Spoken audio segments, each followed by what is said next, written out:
Live from WRAL News Headquarters in Raleigh, your number one source for local news. WRAL News, coverage you can count on. A couple of the things we're following this noon hour is the heat, a little lower than yesterday, and powerful Hurricane Lee is beginning to weaken. I'll show you what's next with that storm. Plus, police make a second arrest in the shooting death of a 19-year-old woman. Also, a big win for people who suffer from sleep apnea after a nationwide recall of devices. How much one manufacturer could have to pay to those impacted. Temperatures are hot again this afternoon, but the weekend looks cooler. Stay with us. Good afternoon. I'm Jeff Hogan. And I'm Renee Chu. Thanks for joining us. Yes, hang in there. Meteorologist Elizabeth Gardner in the WRO Severe Weather Center with a look at our last day in the 90s for a while, but a wetter weekend. Yeah, there's a trade-off there, but I know folks are ready to get rid of this heat that we've seen. The last couple of days, we've been in the low 100s, looking at mid-90s for high temperatures this afternoon. We also have that chance of some scattered showers and thunderstorms, and that chance goes up this weekend. We take a look at Futurecast, and we'll start to see some clouds increasing. Our potential for rain this afternoon and evening is pretty minimal. You can see a few scattered showers from Clinton over toward Goldsboro, Rocky Mount, and Wilson. We had the potential, we have the chance and the triangle, but the latest runs of the computer models have really dried things out for us around the triangle, which is good for anybody who's going to be out and about at a Friday night football game or at hopscotch tonight. Now, the chance goes up this weekend to 50% Saturday and then backing off to about 40% on Sunday. We're going to walk through both of those days for you coming up. Looking outside at Pinehurst, looks lovely. It is a little on the warm side. We're already at 92 in the triangle, but our humidity is down. Our dew point's at 65. That's lower than it was yesterday. So the temperature will likely feel like the temperature, and we won't see that heat index feeling a lot hotter than it really is. So it's 92, but feels like 95. And Fayetteville, though, it's 88, feeling like 97. And Clinton, it already feels like 100. But look at that. In Roxborough, 82, feeling like 82. That sounds great, doesn't it? Our temperature in the mid-90s for this afternoon. Again, should feel like mid to maybe upper 90s to the afternoon. And then we begin to cool things down this evening. But a few of us could see a few scattered storms, especially south and east of the triangle. Looking at Hurricane Lee, the new information that came in at 11 o'clock, a big drop in the wind speed. The forecast from this morning was for winds at 180 miles per hour. It's looking like there's some wind shear affecting the storm. You can see that in the eye. I'll show it to you coming up. No major track shifts with the new update. The forward motion is likely to slow continuing into next week. So winds at 155 miles per hour right now. We can follow that forecast track. It does remain Category 4, but very slowly begins to weaken as we get into the middle of the week. Eventually, we're going to see that turn. I'll show you how it could affect North Carolina coming up. Elizabeth, thanks. Breaking news in Apex. Moments before this newscast, police searched the home of a woman found dead in Jordan Lake. This week, investigators used fingerprint analysis to identify this woman as 34-year-old Hadil Hikmat. WRAL's Chelsea Donovan is on the scene right now. Chelsea, officers left that neighborhood just a few minutes ago. What do we know about this? Yeah, we want to draw your attention to this yellow condo here on Treviso Lane in Apex. I'm told by the brother of Hadil Hikmat, she is the victim. Her body was found on August 29th in Jordan Lake, that this is the home of she and her husband and another relative here in Apex. Moments ago, as you mentioned, let's show you some of that video. It was surrounded by Apex and Raleigh police as they executed a search warrant on this home.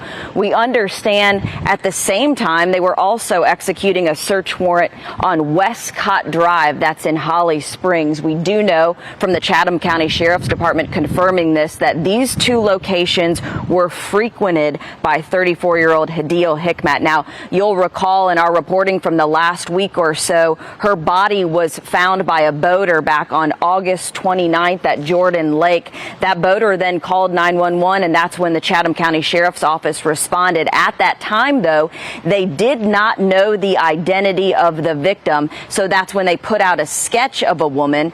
That was a sketch that went across the United States and was seen by her brother who lives in Istanbul, Turkey, who alerted authorities that that was his sister. And subsequently, we understand through a fingerprint analysis that she was identified as 34-year-old Hadil Hikmat. Again, we're starting to see some leverage on this story now. No arrests have been made, but we do know this morning that cops did surround this home We're hearing from neighbors that this street was completely blocked off while these two agencies executed a search warrant. But we can't confirm that this location and another location were searched this morning, but no arrests have been made in this situation right now that Chatham County is still calling a homicide investigation. Certainly a mystery and a lot to this. We'll continue to follow it. Chelsea Donovan live in Apex. Chelsea, thank you. And happening right now in the WRAL Live Center this afternoon, we are following reports that an Atlanta area special grand jury that investigated the alleged 2020 election interference in Georgia by former President Donald Trump is also recommended charging Senator Lindsey Graham. Now, a prosecutor ultimately decided to decline to seek an indictment for him. Those recommendations were found in a 26-page final report that was actually released today, suggesting that 10 other people also be criminally charged in this. Now, a regular grand jury indicted Trump and 18 others on multiple charges. According to the report, 13 jurors did vote to indict Senator Graham. 7 voted no and 1 abstained. Michelle, thanks. Hundreds of North Carolinians are missing, and today an event being held at RTP to assist the families of these missing people as they look for their loved ones. WRAL's Shelley Jackson is live there at RTP for us. Shelley. Well, today the governor has declared today Missing Persons Awareness Day. So far this year in North Carolina, more than 10,000 people have been missing. 700 of those cases are active. And take a look at this board. There are 578 photos. This boy, 4-year-old, missing since 2000. This woman since 2005. And this woman since 1941. Every photo on here represents a family torn apart and devastated by the disappearance of their loved one. So today's event is for those loved ones, pulling together resources. We have 8 different agencies here. You would think when you report someone missing, that's it. But there are a lot of different resources and assistance available that folks just don't know about. Even over here, NAMUS, if you're coming down here, you're asked to bring medical records, dental records, maybe a biological relative other than yourself, so you can do a DNA swab as well. So there are a lot of folks with missing relatives who are here. I talked with a woman from Charlotte, came out here because her relative has been missing for 2 years, and she's hoping this can help her find some more answers. This event runs until 3 o'clock if you want to come on down. Jeff? All right, very valuable information. A lot of families affected there. Shelley Jackson live at RTP. Thank you. A second juvenile is now in custody for the shooting death of Danielle Golcher. The 19-year-old from Hope Mills was shot on July 17th along Bragg Boulevard in Fayetteville. One of the suspects was taken into custody last month. The second was taken into custody on Monday. Both are currently at the Juvenile Detention Center. No word on a motive. Apex police are sounding the alarm about a man pretending to be an officer and trying to stop people. Apex police say a person told them the impersonator stopped them on Center Street near US 1 on Tuesday. Police say he was driving a black Ford Crown Victoria with red and blue lights in the visor area. The victim says the man's car had damage to the front bumper. Apex police say if you're ever stopped by someone claiming to be an officer, you should stop in a well-lit area and call 911 to verify. State lawmakers say they plan to vote on a new budget next week, but it's still not clear if it will include a massive expansion of legalized gambling in North Carolina. Legislative leaders want to allow up to 4 casinos and legalize video poker machines statewide, but there may not be enough support for this. WRAL Capitol Bureau Chief Laura Leslie is live at the Legislative Building with the latest on this. Laura?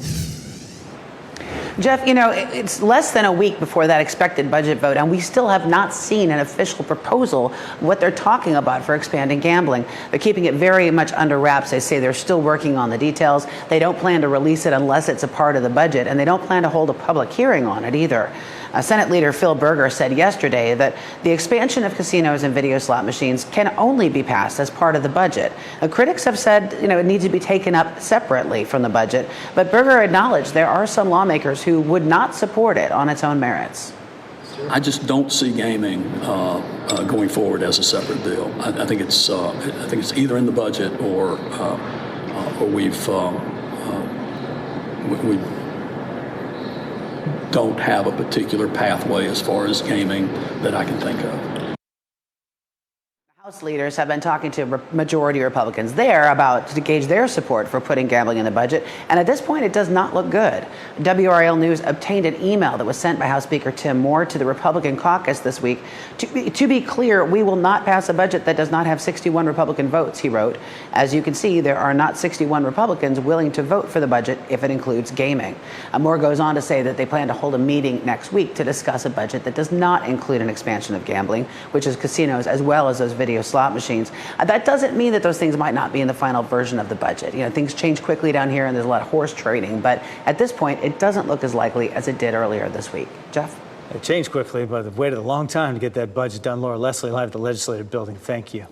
If you use a certain CPAP machine, you could be due some money. We'll tell you how much and the devices that are included.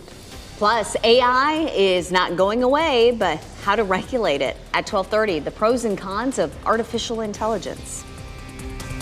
Download the new WRAL streaming apps on Roku, Fire TV, Apple TV, and Android TV. New at noon, a snapshot of how inflation is affecting our daily lives. Experts at the UNC Keenan Flagler Institute today talked about how the Federal Reserve could tackle the fluctuating inflation rate. WRAL's Ken Smith listened in on this morning's session. He joins us now with the big takeaways. Ken. You know, Renee, inflation reversal was a term we heard a lot in the discussion this morning. You know, the Federal Reserve has increased interest rates 11 times in the last 17 months. This is all, of course, an effort to cool the economy. But as we've been reporting this week, Americans are still spending despite inflation. The Fed paused another rate hike at its last meeting since the inflation rate was improving, albeit slightly. The chief economist at Keenan Flagler, Frank Cohen, focused some of his discussion today on energy prices that are rising lately at a time when gas prices usually drop, which makes the next Fed meeting one to watch. Because they kind of focus on the headline number. That's their official target of 2% is on the headline number. And they've taken advantage of the fact that lower energy prices have driven inflation lower. Now this is going in reverse, which is a big challenge for the Fed. Well, some key inflation data is coming out next week. We're talking about the CPI report that measures what we all pay for goods and services like gas and groceries. The Federal Reserve looks at those numbers very closely. That CPI report is due out next Wednesday, the 13th. The next Federal Reserve meeting is set for September 19th. Renee. We'll keep an eye on how this all plays out. Ken, thank you. CPAP users have reached a settlement with Philips over a nationwide recall. The company recalled the CPAP, BPAP, and ventilators in June of 2021 over potential health risks. The company now has to pay more than $470 million in cash to affected users. Other device users can apply for the compensation as well. The settlement only covers economic loss claims, but does not cover medical monitoring or personal injury claims, counsel for the plaintiffs said. The deal still requires federal regulatory approval. Kroger said it has agreed to pay $1.2 billion to settle the majority claims that it fueled the opioid epidemic through lax oversight of its pill sales. The payments to U.S. states, local governments, and Native American tribes will take place over 11 years. That settlement would allow for full resolution of all claims on behalf of those parties. The company said the settlement is not an admission of wrongdoing or liability. The Hopscotch Music Festival will draw thousands of people to downtown Raleigh this weekend. Here are just a few of the pictures, courtesy of the Hopscotch Facebook page. Pavement, the rock band, rocked it out at City Plaza, and the band Always charmed the crowd at the same location. Many other venues are hosting artists. WRO's Kelsey Coffey explains how the city is taking steps to make sure everyone stays safe. An estimated 25,000 people will be in downtown Raleigh for the festival that continues today and tomorrow. Shows will be happening in venues across the area, including here at Moore Square. WRAL's data trackers looked at crime trends over the downtown area where Hopscotch is taking place, from the Warehouse District to Moore Square. Just in the past 8 months, Raleigh police have reported 252 drug offenses, 216 assaults, and 182 thefts in this part of downtown. Raleigh's mayor says she's seen some of this activity firsthand. I witnessed with my own eyes a drug deal take place. I mean, we have kids running through restaurants, stealing tip jars, harassing staff. This is video after a deadly stabbing Tuesday night at a nearby Raleigh station. Raleigh police are now looking to hire private security to help them combat this rising crime. We haven't received any crime reports from the first day of the festival, but the music starts again here at Moore Square at 3:30 this afternoon. Kelsey Coffey, WRAL News in Raleigh. For the fourth time, Fayetteville will celebrate winning the All-America City Award. A block party is happening tonight on the Festival Park Promenade from 5 to 7 p.m. The event is free. You can go and enjoy music, games, and ice cream. After the party, you can walk to the Fayetteville Woodpeckers game. It starts just after 7 o'clock. Sounds like a fun time. It does. So our options for this weekend, sunshine and heat or rain and cooler temperatures is what we're looking at here. There's always a trade-off, Elizabeth. We need that happy medium for fall. We're going to get there. You know, by the end of September into early October, we're going to have that sweet spot, that window where it's just beautifully sunny and the humidity is gone and the temperature is perfect. And then it'll be November, and then you know what happens. So we got to enjoy it while we have it. Summer-like out there right now. This is a live look at Lake Gaston from the Point Restaurant. 92 degrees now. We're going to move on up into the mid-90s. But the one thing that's changed that's different from yesterday is our dew point is in the mid-60s. Yesterday, our dew point was in the low 70s. This is a measure of moisture in the atmosphere, so it tells you how it's really going to feel outside. And in the 70s, it does not feel comfortable. We get our dew points into the 50s, and that feels refreshing. So we're halfway in between that right now, and that will help to keep our temperatures feeling about like the temperature really is. Instead of it being 94 and feeling like 100 or 102, we're seeing just a slight difference. So Durham and Raleigh are at 92, but it feels like 95. Now, in Clinton, where the humidity is higher or the dew point is higher, it's 89 but feeling like 100. Same story in Fayetteville, 88 feeling like 97, but it just feels like 90 in Southern Pines. It feels like 91 in Rocky Mount, 93 in South Hill, but it does feel like 97 in Goldsboro. So the farther south you are, the more moisture in the atmosphere, the hotter it feels. Our temperatures, though, widespread are running a little cooler. It's not a big drop. 3 degrees cooler in Durham and Raleigh, 5 in South Hill, 4 in Southern Pines and Fayetteville. But we'll take everything we can get since we were at 102 the last couple of days. So looking at mid-90s, Raleigh, Durham, and Fayetteville. Our normal high is 85. Once we get past today, those highs are going to be in the 80s through Wednesday, Thursday, probably through next weekend. So we're going to get a nice break. Courage plays versus Louisville, and that's going to be tomorrow. We do have a better chance for some scattered thunderstorms. At 12 o'clock, 30%. At 2 to 4 o'clock, we're looking at a 50% chance of rain. That means you've got, a chance. Flip the coin about whether it's going to rain or not. I would take along your umbrella, your raincoat, just to be sure. Our temperature outlook going forward through next weekend is below normal. So we should have some cooler temperatures headed our way, which will be nice to see.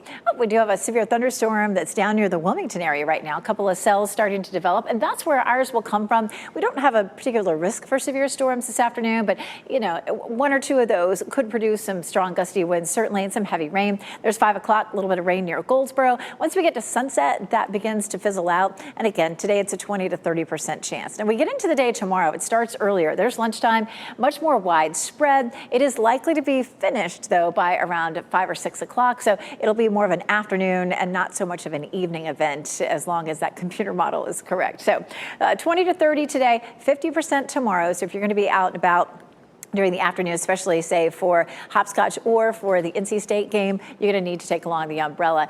This evening at 9 o'clock, 80 degrees. Tomorrow, 77. We have Football Friday, of course. We have just a small chance for thunderstorms, 86 degrees at game time, and it'll be feeling so much better. It will actually feel like 86. So the kids have had a hard time getting any practices in with the heat and humidity this week. At NC State, looking at a 40 to 50% chance between noon and 2. So again, if you're headed out to the NC State Notre Dame game, I would take along the raincoat. Notice between 2 and 5 o'clock, that's when we'll have the best chance of seeing any rain. We've been talking about Hurricane Lee. The big news at 11 o'clock was the storm has turned a lot weaker, and it is likely to remain weaker over the next several days. We're going to take a look at that turn coming up and talk about what our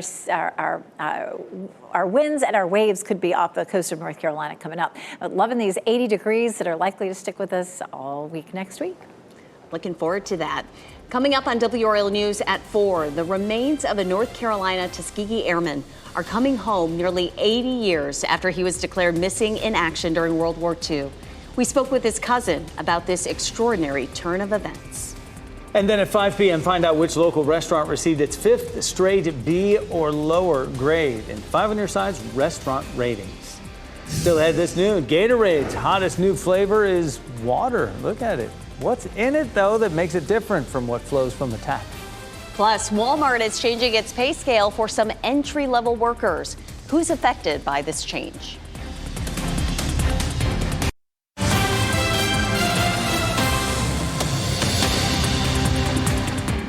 And happening right now in the WRAL Live Center, police have made 2 arrests. These 2 suspects here were involved in a shooting, in connection to a shooting in Clayton on Monday, September 4th. Ethan Von Lee on the right here and Christopher Michael Morrison were arrested and charged with attempted murder and felonious conspiracy in the shooting of Joseph Norman. We do have video of the scene from that day. Police were dispatched to a shooting that occurred behind Domino's Pizza on Athletic Club Boulevard. Both are being held on a $1 million bond. Norman, the person that was shot, is in the hospital recovering. Apple is warning customers to update their phones and tablets immediately to protect their personal data. The company issued an emergency fix that shores up a vulnerability they fear hackers may already be exploiting. Users should go to their settings on their iPhones or iPads and select General and then Update to iOS 16.6.1 and then download and install. Customers can visit support.apple.com for more info on the potential breach. Starbucks pumpkin spice latte fans, what could be better than your favorite fall drink, right? How about getting 2 of them for the price of 1? Each Thursday this month, Starbucks rewards members who purchase a fall drink get a second one free. The buy one, get one deal includes several pumpkin and apple crisp drink varieties. But take note, you can only use it once each Thursday after 12 p.m., and that's through September 28th. Walmart is cutting the starting pay for some new hires. That means cashiers, personal shoppers, stockers, and associates in departments such as electronics will all get the same starting hourly wages. The chain hiked the pay for those workers in March 2021 as e-commerce sales soared. A Walmart spokesperson says the new pay structure will not result in pay cuts for existing employees. It ain't over till it's over. The party is back on at Party City. A judge signed off on the party supply store's reorganization plans. Party City filed for bankruptcy in January, you may remember, after struggling to pay off its debt load. The reorganization cancels nearly $1 billion of its debt. And while some of its nearly 800 U.S. stores will close due to the bankruptcy agreement, the company says the majority will stay open. Gatorade is introducing a new drink that ditches all the extras. The company says it's Gatorade Water, is electrolyte infused and contains alkaline, which has a higher pH level than tap water. Now, many claim alkaline water helps with weight loss, clear skin, and even fighting cancer. The new product is free of carbs, sugar, calories, and artificial sweeteners, and it is set to hit shelves next year. The war in Ukraine is expected to take center stage at this week's G20 summit in New Delhi, India. How President Biden hopes to convince nations to stay the course. Plus, getting ahead of a potential problem. Congress grapples with the possible threat artificial intelligence could pose to American industries. First, here's a look at the winning lottery numbers.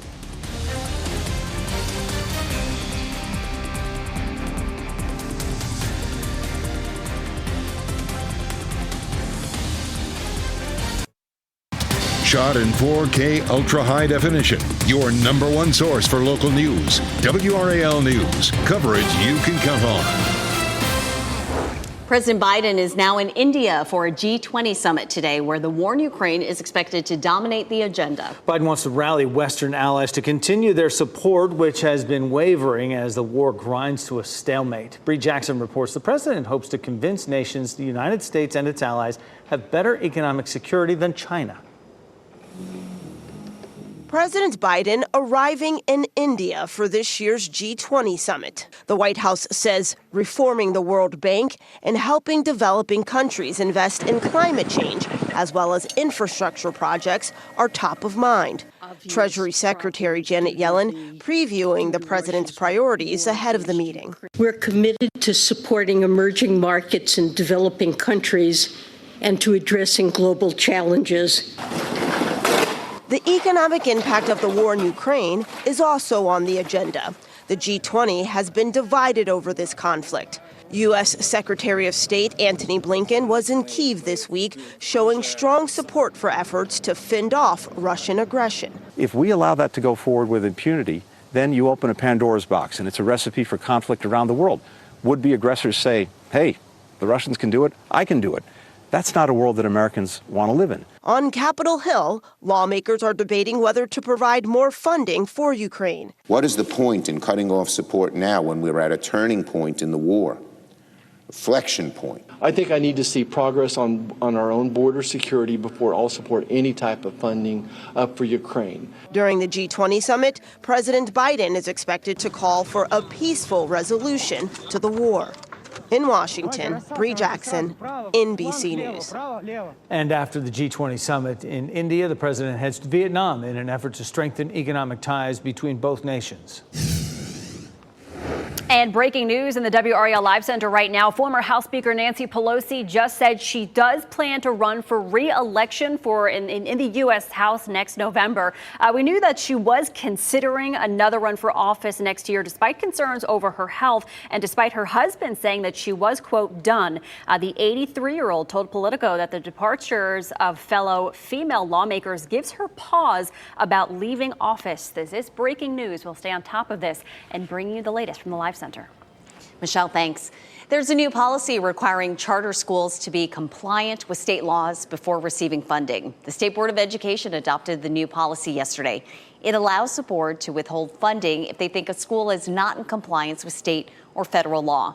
The board was stripped of its ability to approve or deny new charter schools earlier this year. They do still have a responsibility to fund them.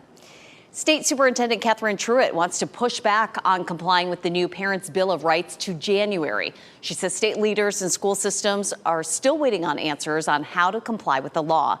It's preventing them from being able to implement it now. For example, Truitt says she isn't sure what permission is and is not required for schools to provide medical services to children in emergency cases. Truitt says she's been talking with lawmakers about this. A spokesman for Senate Leader Phil Berger says they're aware of the concerns and are working to address them. The start of the school year is putting renewed attention on the country's growing migrant issue. Ron Allen shares why the mayor of New York City is calling it a problem that will destroy the city if they don't get more help from the federal government. This morning, students and teachers in the country's largest school system are starting the school year with a new challenge. Migrant children, like third grader Anhil, are entering U.S. classrooms for the first time. I do feel very excited, he says, admitting he's nervous as well. Overall, some 20,000 children from migrant families are now attending city schools, part of what Mayor Eric Adams has called a crisis overwhelming New York. More than 110,000 new arrivals in need of food, housing, and education. We're getting no support on this national crisis. And he says more migrants keep arriving, as many as 10,000 every month. Many bus from other states or making their own way here. The Democratic mayor accusing the Biden administration of failing to act. I don't see an ending to this. This issue will destroy New York City. In response, the Biden administration saying it has worked closely with New York officials, providing more than $140 million in aid this year, adding only Congress can reform our broken immigration system and provide additional resources to communities across the country. Republicans pouncing on the mayor's criticism. All of them are discovering suddenly the burdens of Joe Biden's open borders and illegal immigration. And it's not just New York. Cities nationwide are buckling under the pressure of asylum seekers. Meanwhile, overnight, a U.S. appeals court granting a temporary stay, allowing Texas to keep controversial buoys in place on the Rio Grande between the Texas-Mexico border. Governor Greg Abbott has argued the buoys deter illegal crossings, while critics raise humanitarian concerns, saying they can lead to drownings. Back in New York City, the arrival of so many school-age migrant students is a conflicting issue for many parents. Does that concern you? No, not really. I'm an immigrant myself. I want my tax dollars to go toward my kids, but the softer side of me feels bad for these kids. You know, it's not their problem. With Ron Allen reporting. The Chatham County Health Department is hosting free childbirth classes. It gives expecting mothers and their partners an opportunity to learn about their options leading up to and during childbirth. The classes will be held on Saturdays in September between 9 a.m. and 12 p.m. at Chatham Medical Plaza in Siler City. As artificial intelligence seeps further into daily life, there are mounting questions on Capitol Hill about how to regulate this fast-growing technology. Rebecca Castor explains the risks and rewards of artificial intelligence.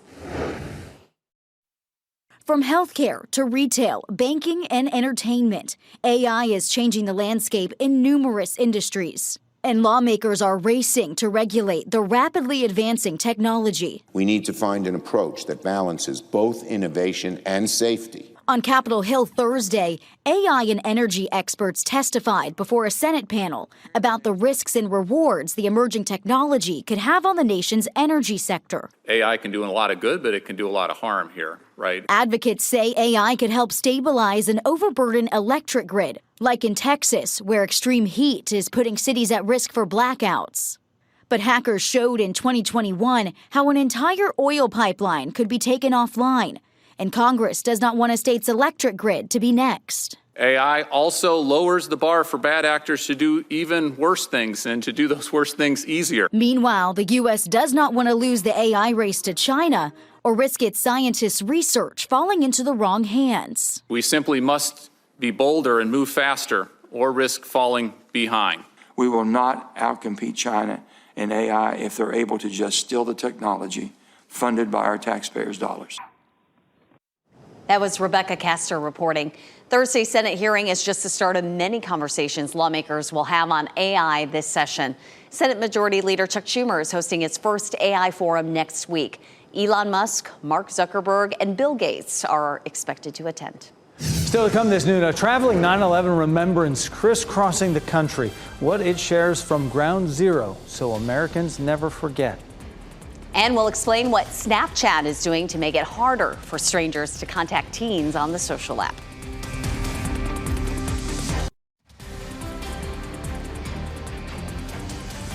Give you a live look right now at Lake Gaston this noon hour. Little ripples in the water there, maybe a little breeze. It's pushing the upper 80s, close to 90 degrees there. Water will feel good.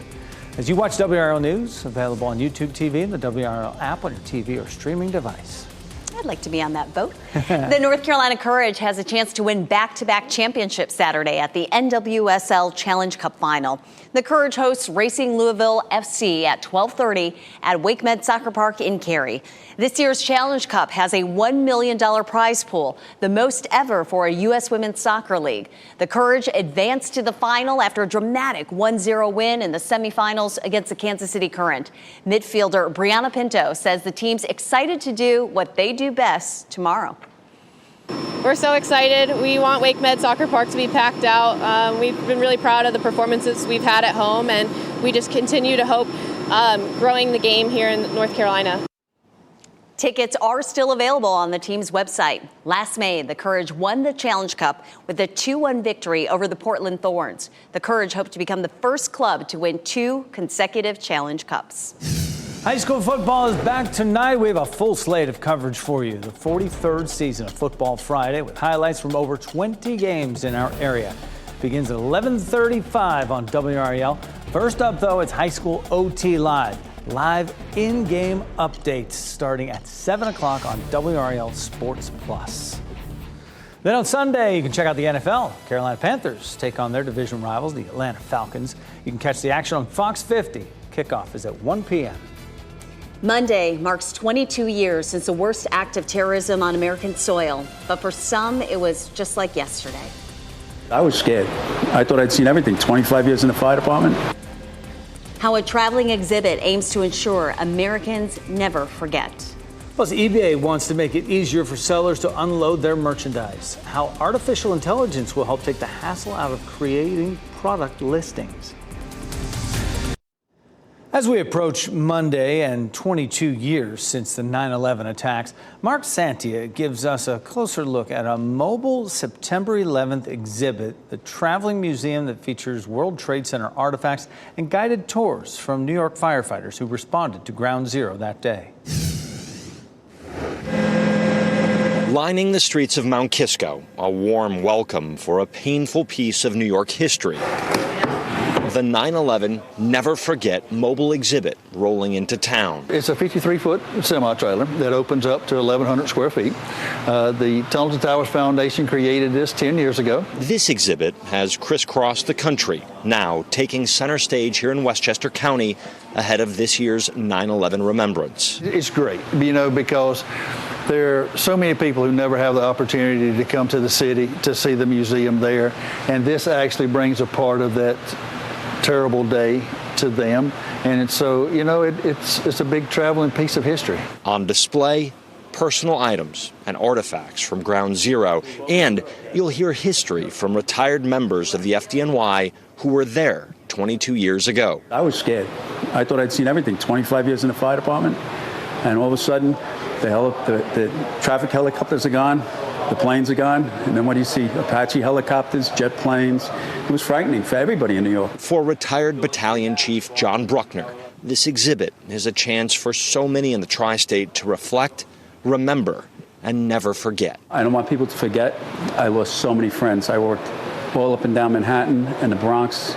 I still have a hard time wrapping my mind around how many people that I cared for and loved, slept with, ate with, drank with, were gone in a matter of an hour. Is there any other date that comes with more meaning than 9/11 when you hear that? That was Mark Santia reporting. This mobile exhibit has traveled the country since 2013, making this its 10th year. The mobile exhibit is free to everyone. After 2 decades in the making, the Perlman Performing Arts Center is almost set to welcome visitors at a very different Ground Zero. The Performing Arts Center was first envisioned to add life and draw people to a place that had been synonymous with devastation and mourning. Officials from the center say they want to make sure it remembered the 9/11 victims respectfully. Organizers say they face numerous challenges such as financial roadblocks and designs. The Perlman Performing Arts Center is expected to open on September 19th. Peter, go ahead. Yeah, no, we're just headed towards the weekend here on a much lighter note with Elizabeth Gardner in the WRAL Severe Weather Center looking at the hurricane out in the tropics right now. That's right. We're going to take another look at Lee. Of course, we talked about what was new at noon, but if you're just tuning in, the wind speeds are diminishing. This morning, we had an afternoon potential wind speed of 180 miles per hour.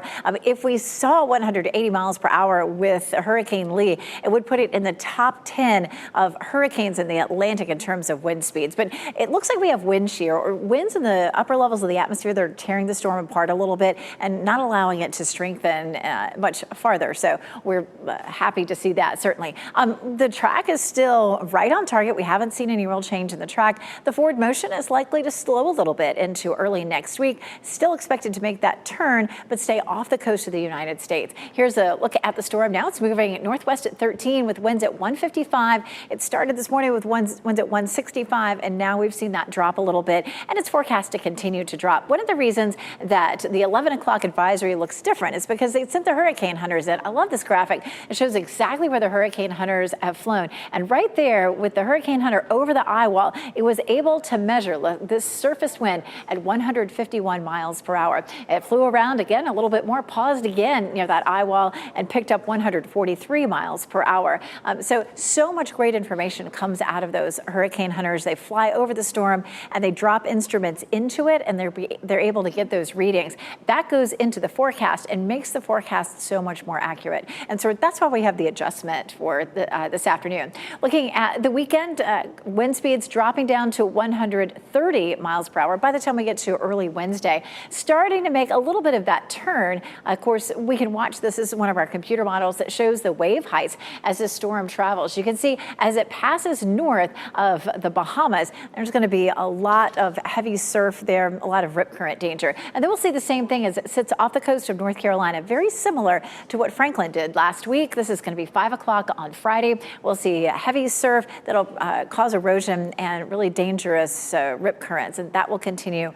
Will really start about the middle of next week, continuing into the middle of the following week. We also have Tropical Storm Margot with winds at 40 miles per hour. By the time we get into early next week, it's likely to be a hurricane, but it just stays out in the Atlantic. It doesn't look like it's going to have a major effect. We have some thunderstorms that are starting to pop up down here just offshore and around the Wilmington area. One of those producing a severe thunderstorm down down just to the west of Wilmington. What we're going to see around here, of course, is a few isolated storms later on this afternoon, but we have more coverage that comes for us on Saturday. We'll see Saturday becoming much more cloudy. That'll keep our temperatures cooler, but you can see during the afternoon, fairly widespread storms. Some of those are going to produce some heavy rain and some blustery winds, but we are not under a potential risk for severe storms, at least right now.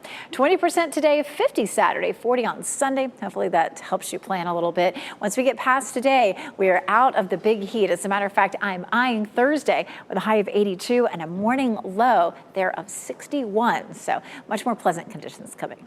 Yeah, it's on the way. Thanks, Elizabeth. You certainly can't call a married couple in Kansas City fair weather, Chiefs fans. How this pair incorporated the team in their commitment ceremony.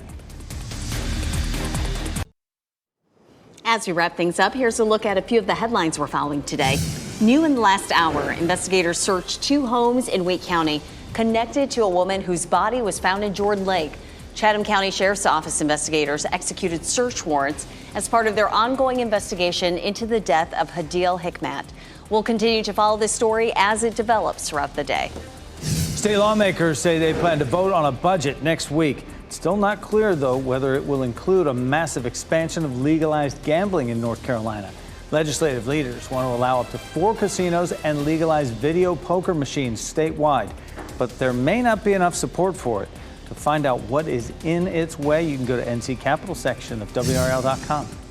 Apex police are sounding the alarm about a man pretending to be an officer and trying to stop people. Apex police say a person told them the impersonator stopped them on Center Street near US 1 on Tuesday.